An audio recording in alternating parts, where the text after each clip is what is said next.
Pagi hari ini Tuhan, terima kasih atas penyertaan-Mu sepanjang minggu ini yang sudah kami lewati. Kami bersyukur Engkau selalu menyertai kami, Engkau selalu membimbing kami. Terima kasih Bapa. Saat ini kami mau datang Tuhan ke hadapan hadirat-Mu. Kami mau menaikkan ucapan syukur kami kepadamu Tuhan, karena Engkau begitu baik dalam hidup kami. Dan puji-pujian yang akan kami naikkan sebentar Tuhan, kiranya Engkau bertata di atasnya. Ampuni segala dosa dan kesalahan kami Tuhan. Kuduskan layakan kami Tuhan untuk menikmati hadirat-Mu. Terima kasih Tuhan, terima kasih Yesus, terima kasih Roh Kudus. Kami alaskan doa kami hanya di dalam nama Yesus. Haleluya, puji Tuhan. Amin. Haleluya Yesus, terima kasih. Saya tidak tahu apa yang menjadi pergumulanmu saat ini. Hanya Tuhan yang tahu. Tapi saya rindu saudara, saat ini kita mau datang, sekalipun dengan hati yang berat, dengan persoalan yang berat, kita mau datang pada Tuhan. Mungkin tidak ada seorang pun yang dapat mengerti pergumulanmu, persoalanmu, sakit penyakitmu, tapi ada satu pribadi yang siap sedia mendengarkanmu, siap sedia menolongmu, memberimu kelepasan, yaitu Tuhan Yesus. Dia pribadi yang selalu ada dalam hidup kita, tidak pernah meninggalkan kita. Meski terkadang kita meninggalkan Dia, terkadang kita melupakan Dia. Karena sudah kita mau datang pada Tuhan. Terima kasih Tuhan. Bila hati terasa berat,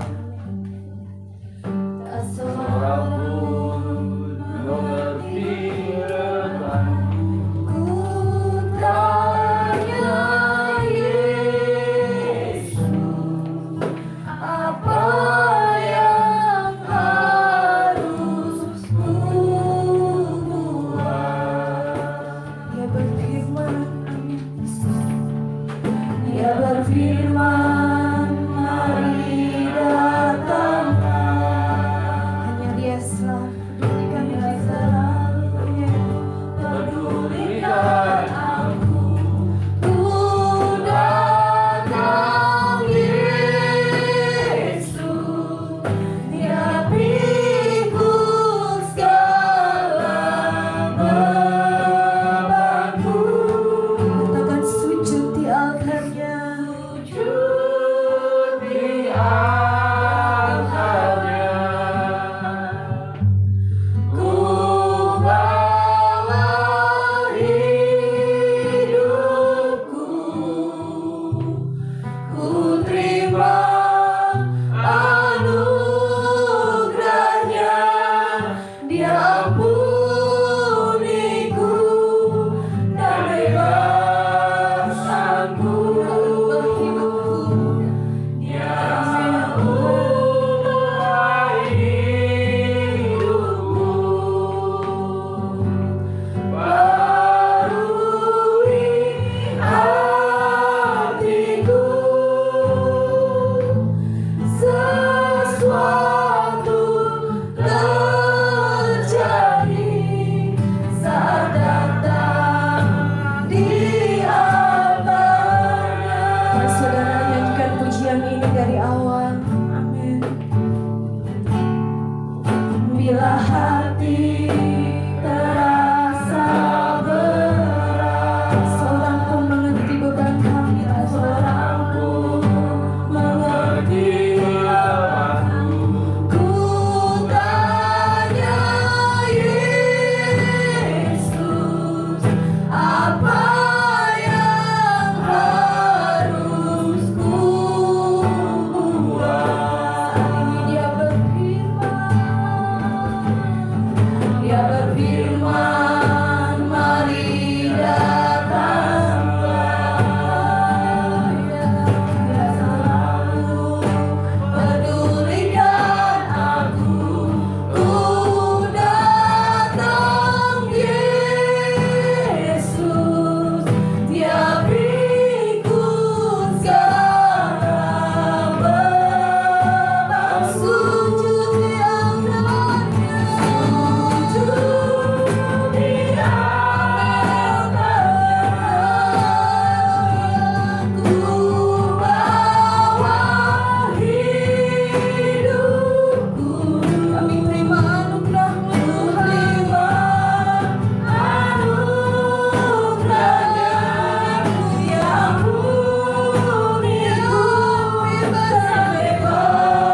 barui hatiku, sesuatu terjadi saat datang di altar. Dengan imanmu sujud di altarnya, sujud di altarnya. Kami mau datang padamu Tuhan. Ku bawa hidup, ya Tuhan. Ku terima anugerahnya, terima anugerahnya Tuhan. Kau ampuni kami Tuhan, bebaskanku. Amin. Dia ubah hidupku, barui hatiku, sesuatu terjadi saat datang di altar. Katakan mujizat terjadi, mujizat terjadi, kesembuhan terjadi, kesembuhan terjadi, pemulihan terjadi, pemulihan terjadi saat datang di altarnya. Kami percaya Tuhan, haleluya. Saat kami datang kepadamu Tuhan, ada mujizat terjadi dalam hidup kami, ada kelepasan terjadi dalam hidup kami Tuhan. Haleluya.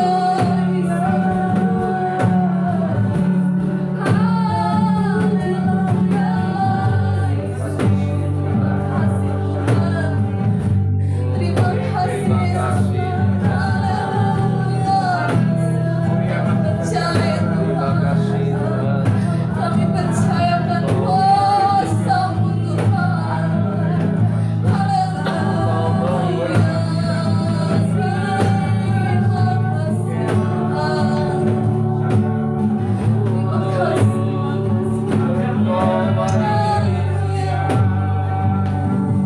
Kami percaya Tuhan, ada mujizat di tempat ini. Kami yang datang dengan sakit penyakit, kami pulang akan menerima kesembuhan. Kami yang datang dengan persoalan, kami pulang akan mendapatkan jalan keluar. Kami yang datang dengan kelemahan, kami pulang mendapat kekuatan yang baru Tuhan. Kami percaya Tuhan. Terima kasih Tuhan. Haleluya. Haleluya. Terima kasih Tuhan. Haleluya. Terima kasih Tuhan. Kami bersyukur Tuhan. Terima kasih Tuhan.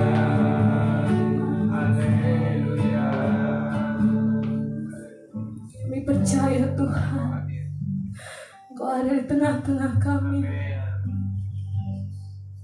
Dengan keterbatasan kami Tuhan, Engkau selalu berada di tengah-tengah kami. Engkau selalu melingkupi kami.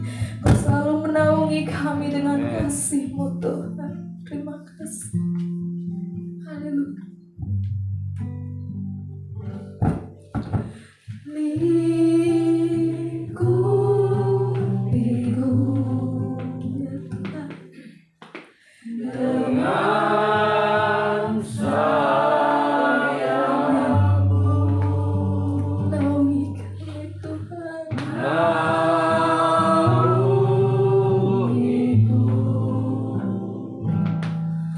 dengan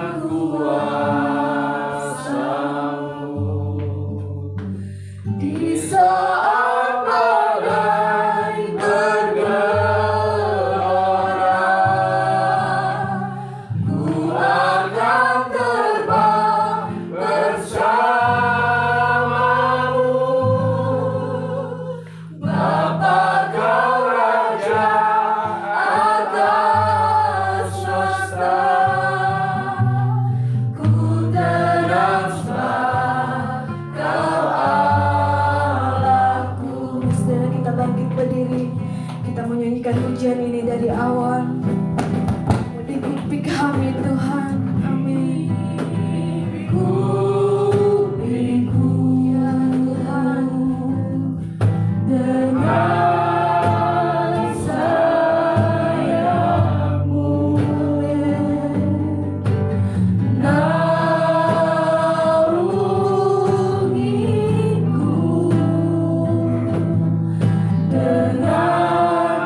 Semua kita yang percaya katakan amin. Silakan duduk saudara.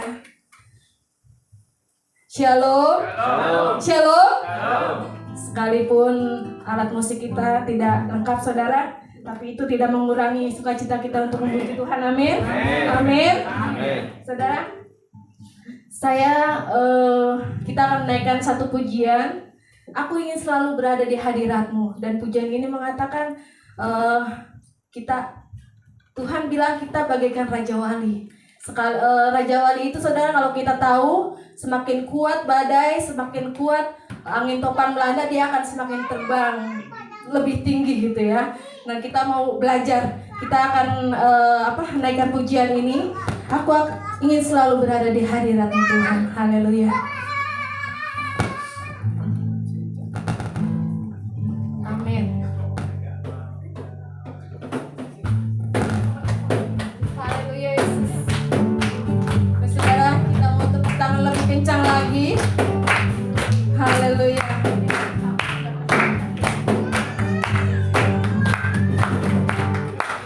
Aku ingin selalu berada di hadirat-Mu.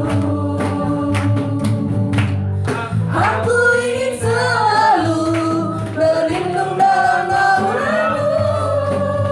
Ya Tuhan, di bawah kepak sayap-Mu, Kau bawaku terbang tinggi, melintasi langit biru, bagaikan Raja Wali. Aku ingin selalu, amin. Aku ingin selalu berada di hadirat-Mu. Aku ingin selalu berlindung dalam naungan-Mu. Di bawah kepak sayap-Mu, Kau bawaku terbang tinggi, melintasi langit biru, bagaikan Raja Wali. Amin. Haleluya. Bagai Raja Wali, bagai Raja Wali, melintasi gunung tinggi, bagai Raja Wali, melintasi badai hidup. Di bawah kepak sayap-Mu, Kau bawaku terbang tinggi, melintasi langit biru, bagaikan Raja Wali. Sekali lagi, aku ingin selalu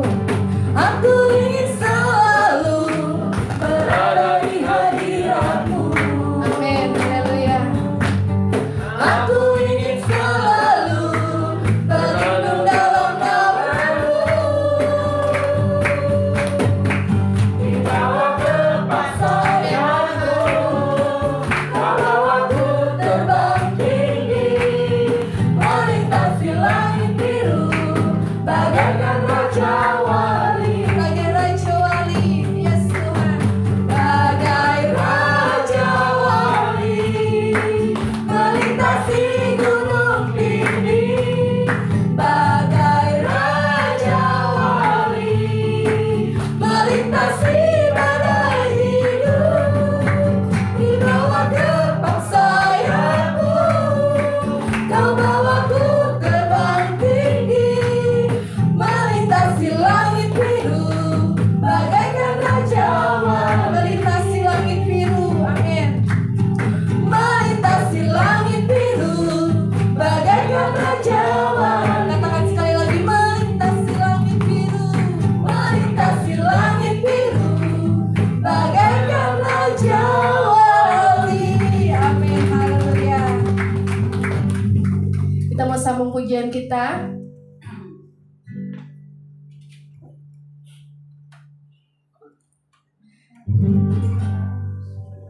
Amin. Kita mau nyanyikan pujian lama saudara. Amin. Haleluya. Dengan panggil nama saya, dengan yang panggil namamu. Amin. Dengan yang panggil nama saya, juga yang panggil. Katakan lagi, dengan yang panggil nama saya, dengan yang panggil nama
pertengahan ibadah kita akan belajar memberi yang terbaik untuk Tuhan.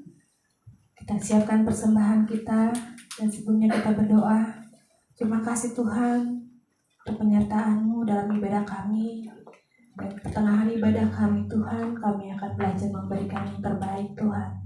Kiranya Kau kuduskan kelayakan Tuhan, supaya persembahan kami dapat menjadi berkat untuk pekerjaan Tuhan di tempat ini. Terima kasih Tuhan, kami siap memberi hanya di dalam nama Yesus. Haleluya. Amin.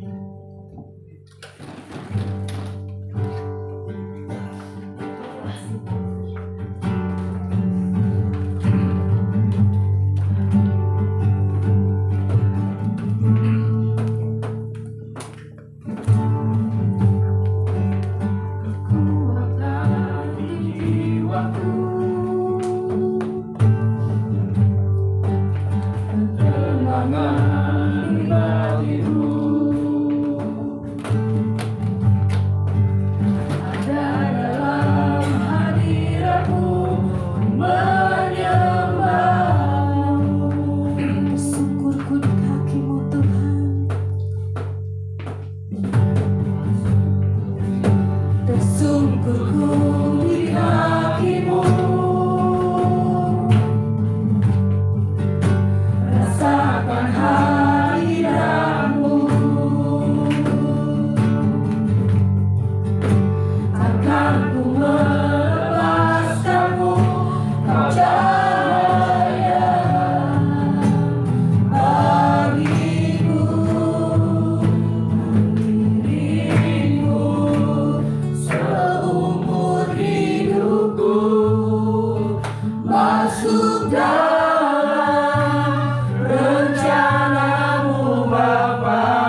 Tuhan, terima kasih. Hari ini kami sudah masuk di dalam hadirat-Mu, memuji, menyembah Tuhan. Dan Roh Allah hadir bersama dengan kami. Roh Kudus yang sudah mengurapi setiap kami. Hari ini kami mau duduk diam mendengar firman-Mu. Kami mau belajar dan kami mau diajar oleh kebenaran firman-Mu. Dan Roh Kudus memberikan kami inspirasi buat setiap kami, sehingga pengajaran ini boleh kami aplikasikan dalam hidup kami. Ketika kami mendengar firman-Mu, kami diberikan kekuatan iman kami, sehingga kami boleh semakin dewasa dan berbuah bagi Tuhan, dan merubah setiap karakter kami. Di dalam nama Tuhan Yesus Kristus, berfirmanlah, ya Tuhan, kami siap mendengar.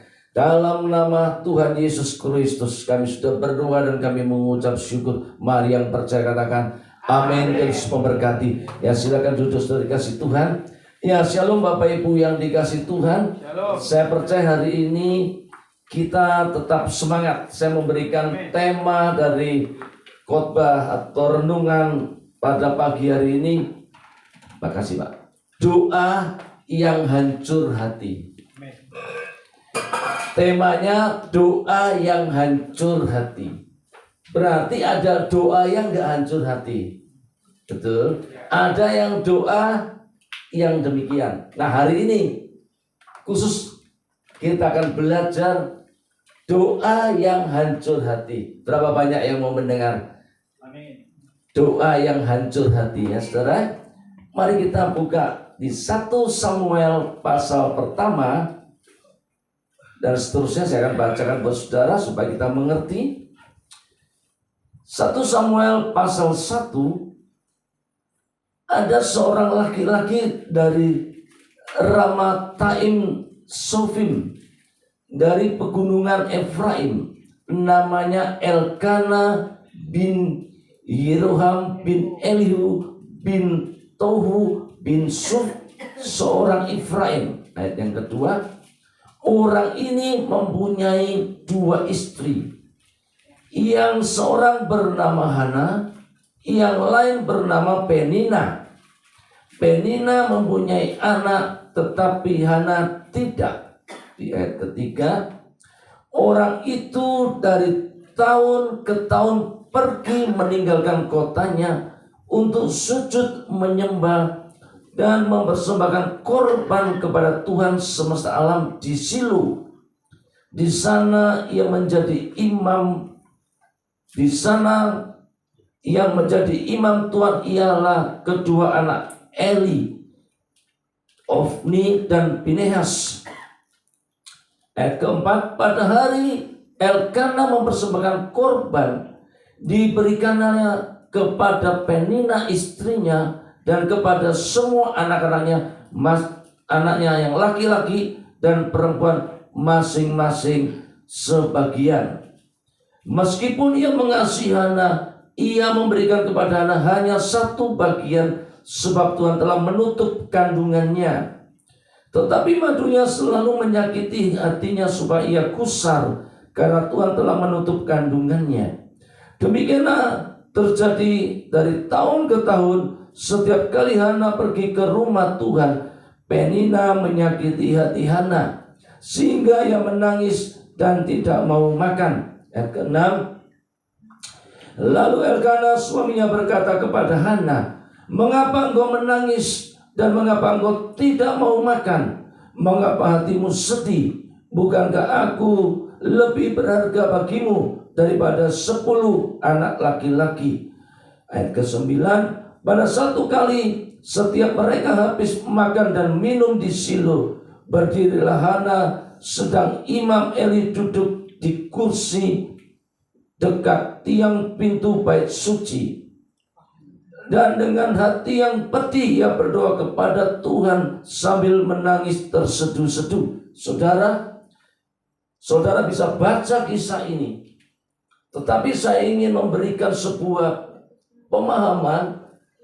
Ini ada satu cerita yang luar biasa saudara ya. Kita tahu di Alkitab ini mencatat Elkana punya istri 2. Yang satu disebut dengan Hana, yang kedua Penina. Alkitab memberitahu bahwa Penina adalah madunya. Oke. Dan Hana adalah istri yang pertama, istri yang sah. Nah, dikatakan di situ setiap kali mereka datang, si Penina ini di bait suci, apa yang dilakukan? Menyakiti hatinya Hana. Nah, mulai ditangkap nih. Setiap kali Penina datang ke bait suci, harusnya dia mempersembahkan korban dan beribadah kepada Tuhan. Tapi dia nyakitin. Nah, bagaimana dengan hidup kita ini sebelum kita lakukan? Apakah kita datang ke rumah Tuhan itu membawa persembahan syukur dan persembahan kepada Tuhan, atau datang nyakitin orang? Amin. Tapi banyak nggak yang terjadi? Orang datang ke gereja nyakitin orang lain. Banyak nggak? Di sini nggak ada, di tempat lain banyak. Ini Alkitab yang ngomong loh ya, bukan saya ngomong. Nah, saudara-saudara, mari kita rubah paradigma kita. Lihat sekarang saya mau belajar bersama-sama tentang Hana. Hana ini punya masalah dalam 3 area. Hana ini punya masalah. Masalahnya apa Hana? Yang pertama, Hana punya masalah pribadinya. Dia sendiri. Dia punya masalah pribadi. Kenapa Hana punya masalah pribadi? Dia sebagai seorang wanita nggak punya anak. Itu satu masalah yang paling terbesar dari seorang wanita. Betulkah ibu-ibu? Ibu-ibu kalau belum punya anak, masalah nggak itu? Masalah besar. Sebagai kodrat wanita, dia harus melahirkan keturunan. Tapi firman Tuhan katakan dia ditutup kandungannya. Yang pertama, Hana punya masalah pribadi. Ini pergumulan yang paling berat. Bagaimana hidup saudara? Apakah saudara punya masalah pribadi? Nah, tentu saudara bisa jawab. Setiap kita punya masalah pribadi. Yang dikatakan amin. Betul kan? Punya masalah. Ya Hana ini kan masalahnya punya anak. Sebagai wanita dia itu kodratnya harus melahirkan anak-anak cucu. Tapi dia ditutup kandungannya. Yang kedua, Hana punya masalah dengan orang lain. Siapa orang lain? Penina. Masalah besar itu, madunya. Dia, Alkitab memberitahu, Penina selalu menyakiti hatinya Hana. Disakiti gimana? Saya ingin keluar dari definisi konteksnya. Mungkin, lu wanita, lu mandul lu. Lu gak bisa punya anak. Lu wanita mandul, lu gak punya anak, lu dikutuk Tuhan. Lu ditutup sama Tuhan, lu kandungan lu. Hana dibully, Hana diperkusi, Hana dihina. Masalah gak itu? Masalah bagi Hana. Wah, dia punya masalah dengan orang lain. Yang ketiga, Hana punya masalah keluarga. Dengan siapa? Suaminya, Elkana. Karena gak adil baginya. Betul? Yang anak si Penina sama si anak-anak di bagian sebagian, dia hanya satu bagian. Timbul masalah. Artinya Hana punya masalah dengan keluarga, punya masalah dengan suaminya, punya masalah dengan pasangan hidupnya. Nah, setelah dikasih Tuhan, apa yang dipetik dari pelajaran ini? Seringkali kita hidup di dalam kehidupan ini berjemaat, berkeluarga, berinteraksi, punya masalah 3 ini. Masalah pribadi saudara, mungkin dengan Tuhan, dengan saudara sendiri pribadi punya masalah nih. Ya pekerjaan, mungkin sakit penyakit, pergumulan, itu pribadi saudara. Saudara punya masalah dengan orang lain. Entah orang lain itu orang luar, atau saudara punya masalah dengan keluarga, suami, anak-anak, dan sebagainya. Nah, Hana memiliki begitu banyak masalah yang melingkupi dia. Kenapa dikatakan setiap tahun dia datang ke bait suci? Betul, setiap tahun. Nah, hari ini saudara Tuhan, bait suci pada masa di Shilo itu Kalau saya terjemahkan ya gereja itu bait suci, bait Allah. Bait suci ada di Yerusalem, juga ada di Silo, ada di mana. Pokoknya rumah Tuhan itu bait suci dalam perjanjian lama. Nah hari ini saudara-saudara, dalam masa ini gereja itu ya bait suci. Siapa yang percaya bahwa gereja adalah bait suci? Berarti ada roh Allah nggak di sini? Berarti suci, kudus nggak gereja ini? Kudus. Harus yakin bahwa ruangan ini ketika ada ibadah, ada korban syukur, ada puji-pujian, Allah menguduskannya. Amin. Jadi itulah gereja itu kudus. Yang nggak kudus itu manusianya yang nggak kudus, oknumnya yang nggak kudus. Gereja tetap kudus, nggak bisa dikatakan gereja nggak kudus. Amin. Gereja itu kudus, yang nggak kudus itu oknumnya. Nah kembali lagi, Hana itu setiap tahun dia beribadah. Nah orang yang beribadah itu dia mempersembahkan korban. Ya rasa syukur juga dia membawa persembahan. Dalam perjanjian lama mungkin persembahannya mungkin nggak berupa duit ya, mungkin binatang, hasil kebun dan sebagainya. Nah saudara ada dikasih Tuhan. Ketika Hana mengalami pergumulan sedemikian beratnya, ya di ayat berikutnya apa? Tuhan itu dia mulai berdoa dengan apa? Hati yang pedih, hati yang hancur. Dia menangis dengan sungguh-sungguh dan teramat sangat. Saudara. Nah bagaimana hidup kita hari ini? Ketika kita mengalaminya. Betul? Kita mengalami segala sesuatu hari ini. Bisa jadi kita sebagai seorang hamba Tuhan mengalami persoalan. Jemaat Tuhan mengalami persoalan. Gereja Tuhan mengalami persoalan secara organisasi. Tapi bagaimana persoalan-persoalan itu, pergumulan-pergumulan itu? Nah kita kembali belajar pada satu tokoh Hana. Bayangin saudara kalau saudara sebagai seorang ibu wanita, ya, yang pertama di madu. Udah masalah nggak? Mau nggak ibu-ibu di madu? Loh, yang diam berarti mau dong. Mau nggak? Tegas, nggak mau. Nggak mau di madu. Yang kedua, kalau ibu-ibu nggak punya anak, mau nggak? Maunya punya anak kan? Nah, mau nggak ibu-ibu yang punya masalah dengan keluarga suaminya? Nggak mau kan? Pengennya semuanya baik. Nah, tapi Hana ngalami ini. Seringkali kita ngalami itu, kita tinggalin gereja. Kita nyalain orang lain. Tapi Hana, dia bawa kepada Tuhan. Amin. Dia bawa kepada Tuhan. Dia berdoa dengan hancur hati. Dengan sedih sekali dia berdoa kepada Tuhan. Bahkan dia bernasar kepada Tuhan. Nah, nanti aku dikasih anak laki-laki, maka dia akan kuserahkan kepada Tuhan. Nah, saudara, saya mau kasih tahu. Kalau saudara ngalami pergumulan yang teramat berat,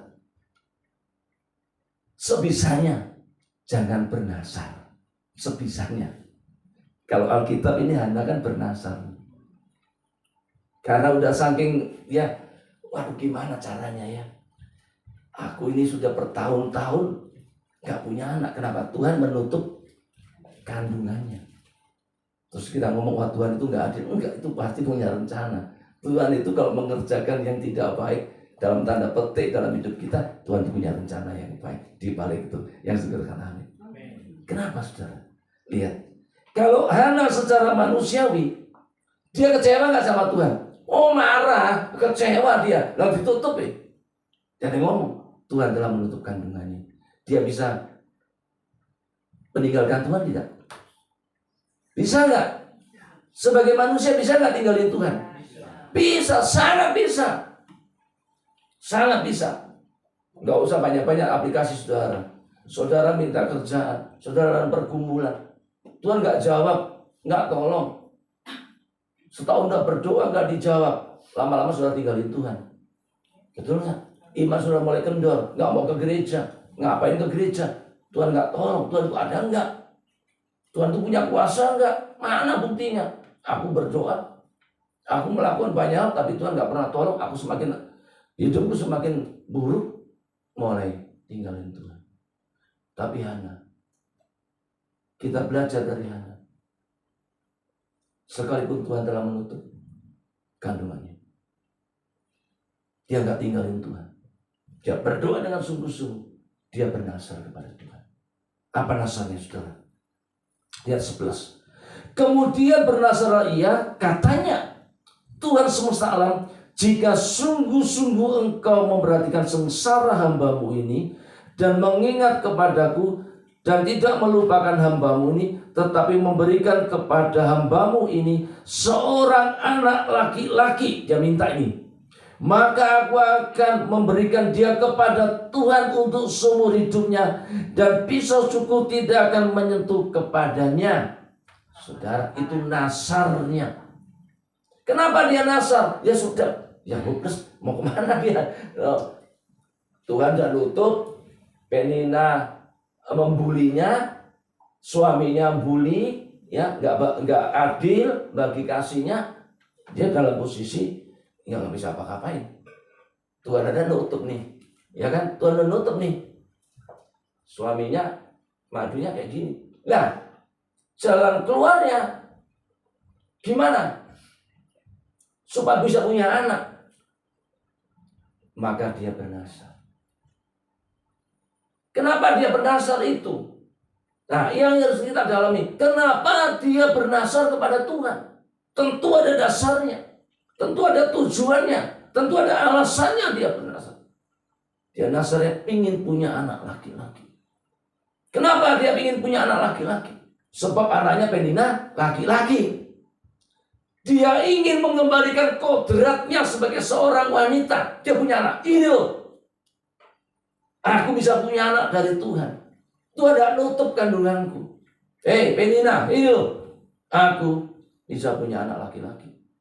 Suamiku Elkana, aku bisa memberikan keturunan kepadamu. Nah, daya juang itulah, tujuan itulah, kerinduannya itulah. Dia mulai menaikkan doa bernasar. Ingin anak laki-laki. Dan dia serahkan itu kepada Tuhan. Kalau kita lihat secara mendalam, kenapa Tuhan menutupnya? Kalau kita lihat dari kaca negatif, wah Tuhan itu jahat, Tuhan itu enggak adil, Tuhan itu enggak baik. Enggak, Tuhan itu baik. Amin. Dengan jalan seperti itu, sebenarnya Tuhan itu, Allah itu kepingin ya lahirlah seorang hamba Tuhan, nabi Tuhan dari keturunannya Hana.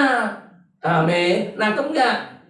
Sebab kalau orang biasa nggak mau nyerahin kepada Tuhan, enggak, lahir biasa karena nggak merasa ditolong Tuhan. Ya saudara, lahir laki-laki, ya saudara, dia jadi petani, dia jadi pemburu, dia jadi apapun. Tapi kalau Tuhan aku pingin lahirnya dari seorang ibu namanya Hana. Aku pilih anaknya ini menjadi nabi. Nah, caranya gimana supaya? Ya itu tadi, dengan jalan ditutup kandungannya, supaya dia bernasar. Nah, kembali lagi dalam konteks kita.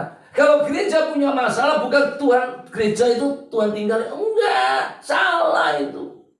Salah besar. Kalau saudara punya masalah, bukan saudara dihukum Tuhan. Enggak, salah besar. Tuhan justru ingin mengetahui bahwa engkau akan dipakai Tuhan. Yang kita amin. Bahwa gereja Tuhan akan dipakai Tuhan.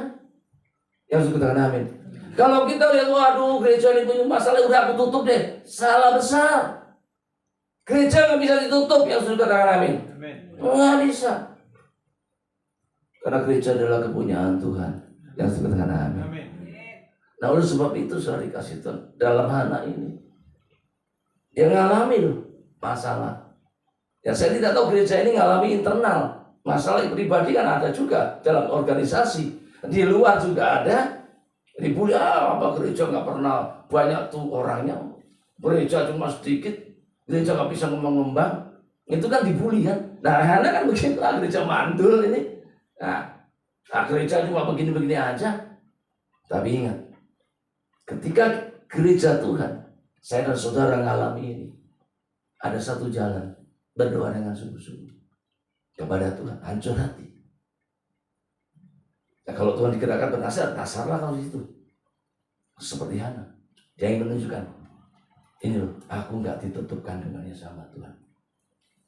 Sebab di bangsa Israel, seorang ibu kalau nggak punya anak itu seperti dikutuk Tuhan. Malu. Betul ibu-ibu? Ada yang dari Sumatera nggak nih? Kalau seorang ibu ya, orang wanita Batak itu kalau nggak punya anak, malu nggak? Malu. Di kampung kok dibully. Aduh, mana ini seorang nggak punya anak? Malu. Betul ya? Malu sekali itu. Itu harga diri. Makanya ingin menikah, ingin cuma anak. Bisa merasakan kira-kira ya. Nah itu ya kayak gitu tuh. Pergumulannya berat ya. Kalau bapak-bapak kan nggak, beban pikirannya nggak sama ibu-ibu. Karena bapak-bapak nggak ngalami kayak gini. Nah coba ibu-ibu saya sentuh. Hana ini kayak demikian. Dia bisa berdoa. Dan dia bernasar sama Tuhan. Ingin punya anak laki-laki. Dan diserahkan kepada Tuhan. Dan benar. Kisah selanjutnya. Pulang dari sono. Alkitab memberitahu dia itu bersama Elkana. Tuhan jawab, lahirlah Samuel. Samuel artinya yang diminta dari Tuhan. Amin. Nah Samuel, wajah dia nabi yang besar, jadi hamba Tuhan yang luar biasa. Amin. Samuel luar biasa, iya kan? Kisah Samuel nanti kita khotbahkan cerita kisah Samuel. Dia mengurapi Daud, ya. Dia begitu luar biasa. Itulah cara Tuhan. Kembali lagi dalam hidup kita. Kalau Tuhan mau pakai kita, kalau Tuhan mau memakai kita, Tuhan pasti memberikan satu yang disebut tadi itu. Persoalan, pergumulan, tantangan, mungkin masalah. Itu Tuhan kasih. Terus bagaimana respon kita? Putus asa, tinggalin Tuhan, enggak berdoa, nyalakan orang lain, nyalakan diri sendiri. Nah, belajar dari Hana. Coba direnungkan di rumah pada waktu saudara merenungkan ini. Oh iya ya, Hana itu pergumulannya berat sekali. Berat sekali dia. Gak punya anak, dimadu lagi. Terus suaminya juga gak adil. 3 kompleks. Sehingga dia mengambil keputusan untuk dia bernasar kepada Tuhan. Dan saya mau katakan, kalau Tuhan memberikan kau pergumulan, memberikan kau tantangan, persoalan, bukan berarti Tuhan engkau dihukum Tuhan. Enggak. Bukan Tuhan tidak memperhatikan. Justru Tuhan ingin pakai saudara. Yang sebutkan amin. Oleh sebab itu hari ini, dalam berjemaat, dalam bergereja, jangan pernah putus asa. Sekalipun dalam tanda petik orang mengatakan, wah gerejanya penuh masalah. Justru disitulah Tuhan akan pakai gereja itu menjadi berkat. Amin. Kalau gereja adem ayam itu justru banyak masalah. Kita kasih tahu. Setuju nggak? Gereja yang adem ayam jangan dikira nggak ada masalah. Itu ada, saudara. Seperti gunung es tiba-tiba bentuk bubar. Tapi justru kalau gereja ada masalah, itu membangkitkan semangat kita untuk berdoa kepada Tuhan dan mengandalkan Tuhan. Nanti Tuhan kasih sesuatu. Amin. Betul nggak? Nah ini kan pengajaran Alkitab ini saya ajarkan, ini bukan yang lain. Ini alur ceritanya. Saya kembalikan dalam hidup sehari-hari. Saudara ngalami masalah kayak gini, datang sama Tuhan. Jangan nyalain orang lain. Jangan. Gak usah. Jangan nyalain Tuhan. Gak usah. Datang sama Tuhan. Amin. Datang sama Tuhan. Hati hancur. Siapa yang mau berdoa dengan hati hancur? Siapa yang mau berdoa buat gereja ini? Amin. Setiap kita gereja punya masalah yang berbeda-beda dalam kadarnya Pak ya, dalam bobotnya. Saya punya masalah nggak? Ya punya masalah dong. Di sini kan sudah punya ruko. Saya nggak punya. Saya sewa. Satu hari kelak sewa naik. Satu kelak bisa digunting kan? Itu kan pergumulan saya. Pergumulan Pak Denny dan saya berbeda bobotnya, tapi tetap pergumulan. Amin. Berbeda nggak? Ya berbeda sudut pandangnya. Nah terus bagaimana kita? Ya saya berdoa minta tempat yang permanen. Nah kalau Pak Denny ya berdoanya mungkin lain. Apakah saya nggak punya masalah dengan Jumat? Ya ada. Kan gitu ya ada namanya pastorat. Nah tapi nggak bisa kadarnya nggak bisa ditentukan. Nah yang Tuhan berikan pada saya dan saudara Pak Denny berbeda. Bobotnya, bebannya beda Pak. Beda. Tapi yang kita percaya bahwa Tuhan ketika memberikan kita sebagai hamba Tuhan beban itu, tapi kita bisa sanggup untuk menanggungnya dan memberikan jalan keluar. Itulah demikian juga saudara. Bapak ibu ini masing-masing bebannya yang Tuhan beri beda nggak? Beda. Jadi kita nggak boleh hakimi. Alah gitu aja nggak bisa. Nah, jangan ngomong begitu. Masing-masing punya takarannya. Betul ya? Punya takarannya nggak? Mungkin si ibu A dalam takarannya wah berat. Si ibu B gitu aja. Jangan begitu. Kita nggak bisa memberikan sebuah justifikasi penghakiman di awal. Kalau kita bisa melewati, kita bersyukur sama Tuhan bahwa kita sudah diberikan kemampuan itu. Makanya bantu dia, support dia, topang dia. Jangan dibully. Gitu aja kamu udah nyerah. Jangan, beri dia semangat. Yang itu katakan amin. Makanya dari sebab itu hari-hari ini saudara dikasih Tuhan. Saya selalu memberikan semangat kepada orang-orang yang kayak gini-gini. Kalau tidak, mereka akan putus asa. Ya, karena saya melihat Jumat itu bebannya beda-beda. Betul ya? Ada orang yang sehari nggak bisa makan Pak. Beli beras saja udah pergumulan. Beli beras sekilo aja bikin. Terus kita datang, masa di rumah nggak ada duit buat beli beras yang seliter 11.000 atau 13 di sini. Berapa ibu-ibu? Seliter. Standar berapa Bu? 12 ya. Nah, seringkali kan kita ngomong, masa sih Bu 12.000 aja nggak mudah. Loh, kita nggak bisa enteng aja ngomong begitu. Dia punya pergumulan besar, dia nggak punya beras itu. Duit aja 12.000 aja nggak punya. Pergumulan nggak? Pergumulan. Makanya jangan seperti malah kalau ada itu kita datang kita tolong seperti anak tadi. Maka dari sebab itu hari ini ada satu pelajaran yang kita petik. Doa yang hancur ini. Ya. Yang kedua, ketika Tuhan melakukan sesuatu buat saudara, diuji, dikasih pergumulan, dikasih persoalan, jangan berarti Tuhan tidak sayang pada saudara, bahwa Tuhan tidak mengasihi saudara. Justru kita harus melihat dalam kacamata Tuhan itu ingin pakai kita lebih dahsyat. Ya saudara. Gereja punya masalah, ingat bahwa Tuhan tidak mengutuk gereja, bahwa gereja tidak punya salah. Justru Tuhan ingin gereja ini berkembang dan bertumbuh. Yang kita amin. Inilah sudut pandang yang kita harus belajar dari Hana. Coba di Hana ada nggak yang nyalain Penina? Dia sakit, dia tahu. Dia sakit hatinya tahu secara manusia. Sakit, sama suaminya juga sakit, sama Tuhan juga dia tahu. Tapi dia ungkapkan di dalam doanya. Luar biasa nggak? Persoalannya kan dia nggak punya anak nih. Seringkali kita berdoa, padahal kita punya masalah intinya ini. Contoh, mau beli beras nggak punya. Engkau jangan doanya, Tuhan tidak ada orang lain yang menolong aku. Nggak usah. Tuhan gembalanya nggak pernah kunjungin aku, ngasih sembako. Nggak usah. Itu nyalain orang. Nah, justru kita Tuhan, aku tahu. Aku dalam pergumulan ini, Tuhan pasti memberikan pertolongan. Dan aku percaya Tuhan, janji-Mu ya dan amin. Itu doa yang luar biasa. Itu yang didengar Tuhan. Nah, seringkali kan kita doa nyalain orang lain kan. Iya kan? Tuhan, aku enggak dapat pekerjaan karena aku dipecat sama atasanku. Aku diberhentikan. Aku kecelakaan karena aku begini, dan begini. Nggak bisa, saudara. Hana ini loh. Satu tokoh yang luar biasa. Ini juga menjadi inspirasi buat saya. Hana. Pernah nggak nyalakan orang lain dalam kisah ini? Ada nggak? Nggak ada. Saya temukan tidak ada. Memang dia sakit. Dia simpan. Dia bawa ke dalam Tuhan. Kalau saudara merasakan sesuatu itu, bawa kepada Tuhan. Ya seperti itu. Siapa yang mau mencontoh, meneladani doa Hana hari ini? Yang saya ingin tinggalkan pesan ini, saudara dikasih Tuhan. Segala apapun yang terjadi dalam hidup kita, baik suka dan duka, ingat bahwa Tuhan ingin memakai kita lebih. Itu kata kuncinya. Dan jangan pernah tinggalkan Tuhan. Dan jangan pernah tinggalkan ibadah. Dan jangan pernah tinggalkan persekutuan, saudara. Itulah yang membuat kita semakin kuat di dalam hal yang luar biasa.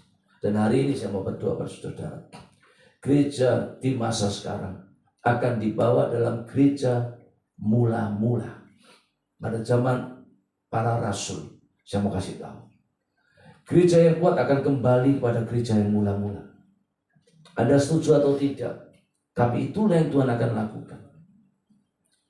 Nanti di situ Tuhan akan lakukan sesuatu yang mujizat.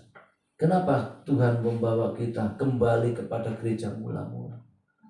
Tuhan tidak ingin gereja dalam bentuk organisasi. Tuhan tidak ingin gereja dalam bentuk corporate. Community, corporate, bisnis, nggak mau. Tuhan mau gereja kembali pada gereja mula-mula. Apa yang dilakukan gereja mula-mula? Sehati, sepikir, berdoa, memecahkan roti bersama-sama, hati gembira dan tulus. Enak nggak kalau punya kayak gitu? Seneng nggak? Enak dong, sehati, sepikir, memecahkan roti, makan bersama-sama, terus hati gembira dan terus rasanya walaupun nggak usah banyak, hidup ayam nggak Pak? Amin, ayam. Tapi ingat saudara, di kisah para rasul itu nanti itu akan menjadi teladan. Akhirnya Tuhan kirimkan jiwa-jiwa bertambah banyak dan mereka disukai banyak orang. Makanya jangan putus asa. Kumpul yang ada ini, lakukanlah seperti itu. Ini kan habis ibadah kan ada makan ya. Ya betul. Terus ada makan, ada PA lagi. Nah ya itu sebenarnya memberitakan firman. PA itu mengajar, belajar bersama-sama. Itu sebenarnya gereja mula-mula. Yang sekarang betul Pak Dewi. Nah itu, nanti kalau itu semakin kuat, nanti akan mendatangkan banyak mujizat. Yang nggak mau ikut kelas, ya biarin saja, nggak usah dipaksa. Gitu aja kok repot, amin. Betul nggak, setuju nggak? Gereja itu gitu. Sekarang pilihan saudara. Mau gereja mula-mula atau gereja korporat? Atau gereja organisasi?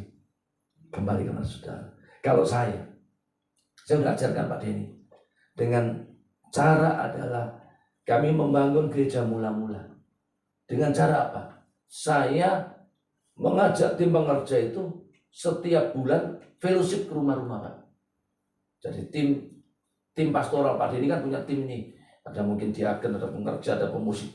Ya, hari ini di rumah si A, kita datang ke sana. Ya, ada sharing firman, memuji Tuhan, ngasih ya PA, makan bersama. Besok bulan depan ke sono. Kalau itu dibangun kira-kira kuat nggak? Nggak ada gagal paham, nggak ada yang salah paham, samanya hati yang gembira dan tulus. Nanti luar biasa. Sedang saya bangun Pak. Ayo kita bangkit berdiri, renungan singkat ini. Ditangkap ya pengajarannya, amin. Amin. Ayo. Berapa banyak saudara yang mungkin mengalami pergumulan? Saya tidak tahu pergumulan saudara. Datanglah kepada Tuhan. Tapi saya mengajak pada saudara Bapak Ibu,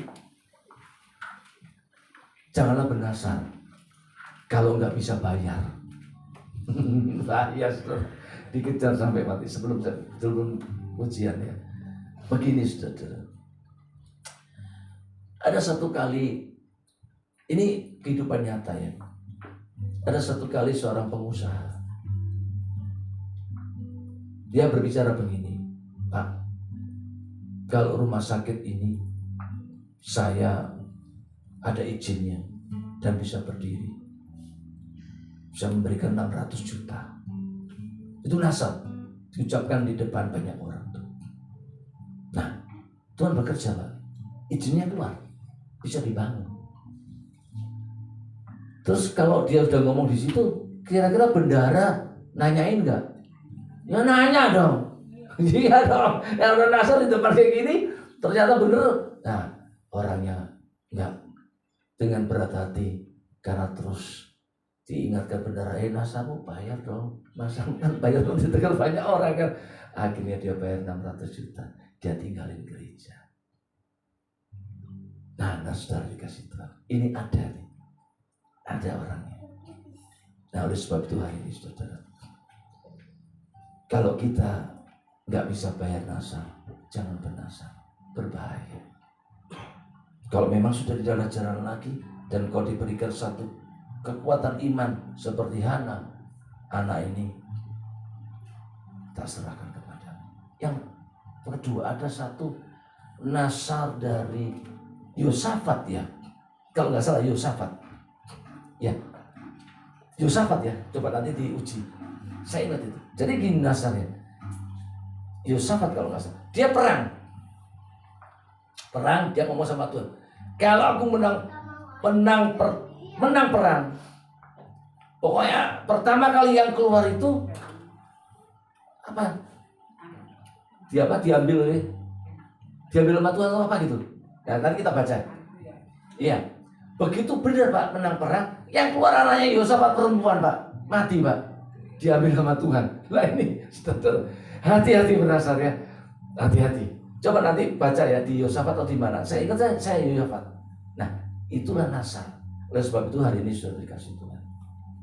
Jangan bernasar. Amin. Kita berdoa dengan hancur hati. Yuk.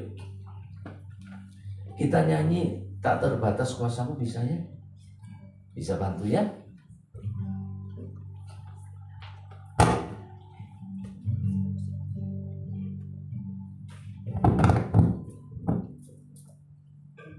Biar bisa nyanyi tak terbatas kuasamu. Tak terbatas ya. Atas kuasamu Tuhan, semua dapat kau lakukan. Apa yang kelihatan mustahil bagiku, itu sangat mungkin bagimu.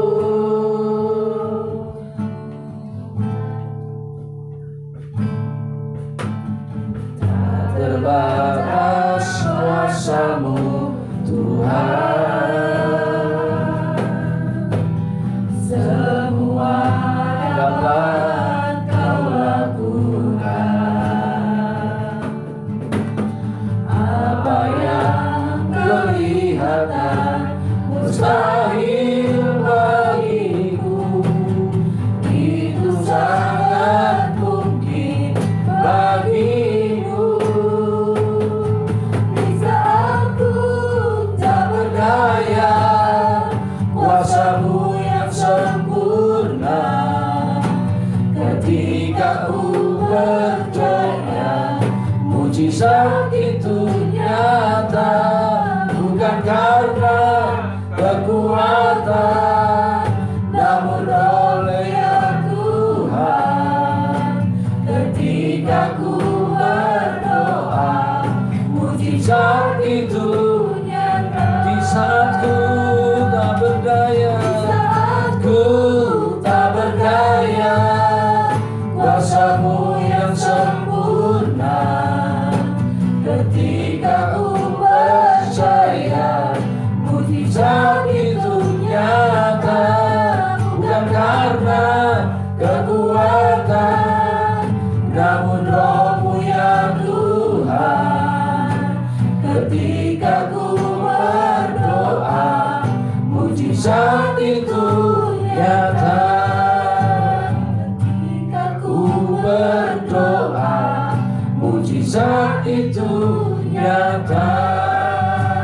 Sekali lagi katakan, ketika ku berdoa, mujizat itu nyata. Saudara, ambil waktu 1-2 menit ketika saudara mendengarkan firman ini. Saya tidak tahu pergumulan saudara, baik dalam sakit penyakit, dalam pergumulan rumah tangga, dalam pergumulan keuangan, dalam pergumulan dengan sesama, saudara datang kepada Tuhan. Di saat saudara tidak berdaya, di saat saudara mengalami jalan buntu, saudara berdoa dengan sungguh-sungguh. Saya merasakan hadirat Tuhan. Nah, ketika kau berdoa dengan hancur hati, dengan remuk hati, seperti Hana doa dengan sedih hati, dia tersentuh-sentuh dan menangis. Bahkan dia tidak sampai bisa mengeluarkan perkataannya, hanya mulutnya yang seperti tidak mengeluarkan sesuatu, tapi dalam hatinya dia berdoa dengan sungguh-sungguh. Dia hancur hati, dia berdoa. Oleh sebab itu hari ini, mari sebelum firman ini selesai, saudara berdiri di rumah Tuhan, saudara ada di bait sucinya Tuhan, saudara datang dan berdoa dengan sungguh-sungguh. Apa yang Tuhan Anda lakukan dalam hidup saudara, apa yang Anda harapkan mujizat Tuhan itu terjadi dalam hidup saudara. Saudara berdoa, saya minta waktu 1 menit, saudara berdoa dengan sungguh-sungguh. Oh Yesus Tuhan, Engkau tahu, Engkau mendengar semua doa umat-Mu di tempat ini, jemaat-Mu Tuhan, bahkan gereja-Mu berdoa dengan sungguh-sungguh. Tuhan memberikan mujizat, memberikan jawaban doa. Yang sakit Tuhan sembuhkan oleh bilur-bilur darah Yesus. Tuhan, yang mereka kesulitan dalam keuangan, Tuhan berkati mereka dalam pekerjaan, dalam apapun mereka.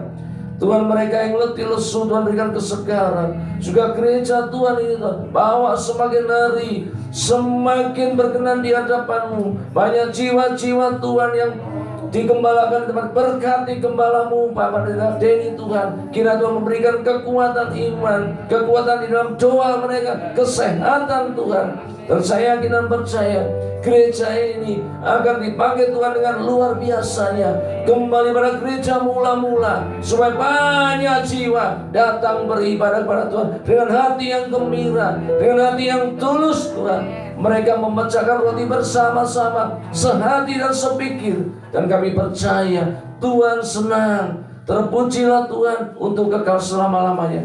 Hanya dalam nama Tuhan Yesus Kristus. Mari yang percaya katakan amin. Tuhan Yesus memberkati. Silakan duduk saudara. Puji Tuhan, firman yang sangat memberkati kita semua. Terima kasih untuk Pak Nixon, firman Tuhan yang sudah diberitakan sangat memberkati jemaat Tuhan di tempat ini. Tuhan berkati pelayanan Bapak dimanapun Bapak berada. Amin. Saudara, sebelum kita menutup ibadah kita, pengumuman. Sebentar setelah ibadah kita akan ada PA.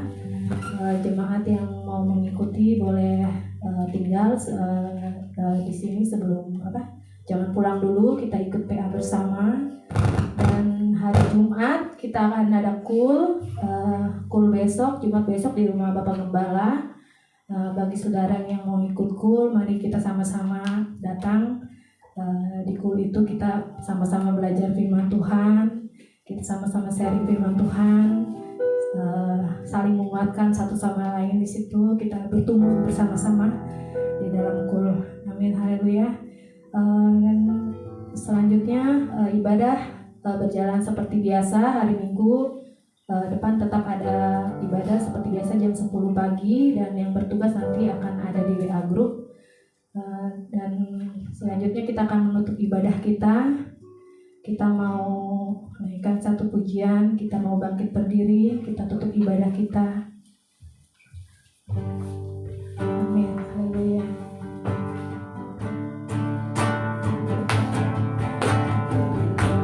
Hati seperti Hana yang bertahan di dalam air mata.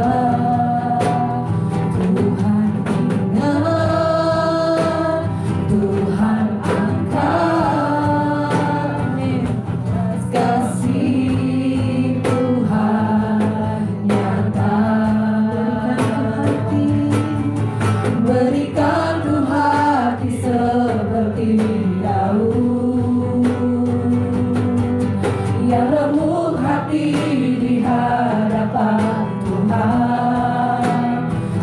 Tuhan lihat, Tuhan angkat, belas kasih Tuhan besar bagi kita. Mari saudara nyanyikan pujian ini lebih lagi. Amin. Berikanku hati seperti Hana, yang bertahan di dalam air mata. Tuhan lihat, Tuhan angkat, belas kasih Tuhan nyata. Berikanku hati seperti Daud, yang remuk hati di hadapan Tuhan. Tuhan lihat, Tuhan angkat, belas kasih Tuhan besar bagi kita. Berikanku hati, serahkan pada hamba-Nya. Berikanku hati seperti Hana, yang bertahan di dalam air mata. Tuhan ingat, Tuhan angkat, belas kasih Tuhan nyata. Berikanku hati seperti Daud, yang remuk hati di hadapan Tuhan. Tuhan lihat, Tuhan angkat, belas kasih Tuhan besar bagi kita. Sudah dikasih dalam Tuhan, sebelum kita terima doa berkat, bagi saya ini satu konfirmasi. Ketika kita pindah ke gereja ini, ruko yang baru, pada saya ingat kalau nggak salah tanggal 21 Mei 2022, dan berarti 1 tahun lebih itu ya. Nah, saya bawakan waktu itu dua gereja yang ada di dunia ini. Yang pertama, gereja yang Tuhan bangun. Yang kedua, gereja yang manusia bangun. Dan khotbah minggu ini, hari ini, sangat meneguhkan saya. Gimana hambanya Pendeta Nixon berkata bahwa gereja yang manusia bangun adalah gereja yang namanya organisasi. Itu betul. Gereja organisasi, waktu itu saya jelaskan bahwa di mana para pengurus maupun hamba Tuhannya, dalam tanda kutip hamba Tuhannya, itu dia mempersiapkan gereja sebagus mungkin, senyaman mungkin, bahkan mimbarnya pun seperti panggung konser, seperti itu. Dan itu faktanya memang kalau kita lihat saat ini gereja yang booming luar biasa itu gereja yang seperti itu, saudara. Gereja yang manusia bangun. Tujuannya apa? Tujuannya adalah fokusnya berpusat kepada manusia. Bagaimana manusia itu disukakan, disenangi, kemauan-kemauan manusianya itu teraplikasi, dijawab dari gereja itu sendiri. Maka nggak aneh gereja itu penuh sekali, saudara. Tapi tanpa memperhatikan kerohaniannya. Kalau gereja yang Tuhan bangun, dalam istilah teologi disebut gereja yang organisme. Gereja yang organisme adalah gereja yang tadi dikatakan juga gereja yang mula-mula. Jemaat mula-mula yang ada di dalam Kisah Rasul pasal 2 ya, ayat 42 sampai 47. Di mana di situ ciri gereja mula seperti apa? Ada kesatian, ada pengajaran, ada kebersamaan, ada satu dengan lain saling melayani, saling menopang. Dan saya percaya, saudara, gereja ini gereja organisme, gereja yang punyanya Tuhan. Amin. Dan saya percaya akan terjadi satu revival buat gereja ini, akan terjadi satu kebangunan, saudara. Memang untuk mencapai satu kebangunan itu, saudara, perlu ada gejolak yang harus kita alami karena kita terima, saudara. Tapi itu sebagai satu ujian bagi saya, bagi semua jemaat di tempat ini, di mana kita harus fokus untuk apa? Untuk memuliakan Tuhan. Kita persembahkan gereja ini, ibadah ini, kegiatan gerejanya hanya untuk kemuliaan nama Tuhan saya. Dan kerinduan saya, ayo kita bangun gereja ini, sebab ini punya tanggung jawab kita semua. Dan firman Tuhan pada saat ini sangat memberkati dan menjadi konfirmasi saudara buat saya, bahwa apapun yang terjadi kita tetap harus fokus kepada Tuhan. Dan memang gereja yang sehat adalah gereja yang tidak nyaman, yang tadi dikatakan ya, pasti ada riak, ada gelombang dan lain sebagainya, dan itu harus kita lalui saudara. Tapi percayalah, ketika kita jaga hati kita satu hati, saling mendoakan satu dengan yang lain, dan jaga hati kita jangan sampai ada sampah-sampah ya, jaga saudara, sampah kebencian, kemarahan, iri hati, dengki dan lain sebagainya dijaga saudara, agar hati kita tetap bersih. Sebagaimana juga firman Tuhan tadi mengingatkan saudara, ada 3 hal saudara yang harus menjadi pokok pergumulan kita, yang menjadi cermin buat kita. Dan saya percaya firman Tuhan ini tidak kebetulan. Dan ada beberapa hamba Tuhan juga yang berkhotbah di sini, peneguhan-peneguhan itu ada ya. Dan ini salah satu peneguhan yang paling tepat yang saya terima saat ini. Terima kasih Pak Dikson ya. Saudara yang kasih dalam Tuhan, mari buka hati kita dan angkat kedua tangan kita. Terimalah berkat daripada Allah Bapa dan Putra dan Roh Kudus, yaitu di dalam kasih karunia Tuhan Yesus Kristus, yang akan terus menyertai dan memelihara saudara dan saya. Percayalah, Tuhan tidak pernah meninggalkan kita. Tuhan tetap ada di dalam gereja ini. Tuhan mengasihi gereja ini. Dan Tuhan punya rencana atas gereja ini. Saudara dan saya di tempat ini menjadi satu bagian mitranya Tuhan, untuk Tuhan mau pakai memuliakan nama Tuhan di tempat ini. Jadilah penuai jiwa hanya untuk kemuliaan nama Tuhan. Dalam nama Yesus, yang percaya katakan amin. Amin. Tuhan memberkati.